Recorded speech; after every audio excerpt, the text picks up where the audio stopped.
1996 সালে আমরা ঢাকায় আমাদের বাড়িতে আসি। ওই সময় ছিল বস্তি।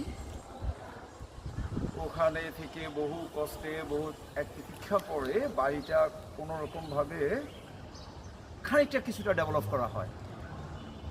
এর পরবর্তীতে বড় ভাইও বিদেশ চলে যায়, বাবাও বিদেশ থাকে, দেন আমি একাই থাকি, মা বোনদেরকে নিয়ে আমি থাকি এখানে। যে আসলে যখন বৃষ্টি যখন হতো, হালকা বৃষ্টি তো আমাদের ঘরের মধ্যে অনেক পানি ঢুকে যেত, মোটামুটি ঘরের মধ্যে লাইকে অনেকটা বন্যার মতন হয়ে যেত। আর যখন বন্যা যখন হতো ওই সময় আমরা আর বাসায় থাকতে পারতাম না, কারণ আমাদের টিনের চাল উঠে যেত পানি এবং ঘরে থাকার মতন অবস্থা ছিল না।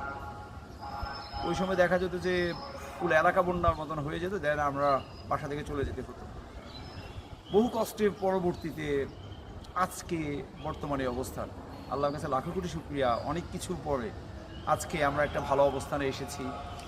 আল্লাহ আমাদেরকে একটা ভালো অবস্থানে এনেছে, বাড়িটা উঠেছে।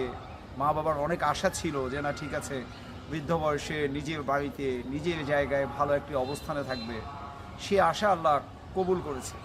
আল্লাহর কাছে লাখো কোটি শুকরিয়া।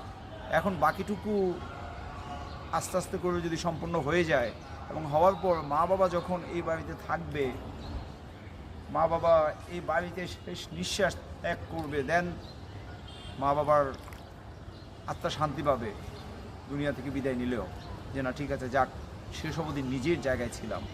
যে আসলে নিজের জায়গা যত কিছুই হোক না কেন, নিজেরটা নিজের কাছেই বেস্ট, তাই না?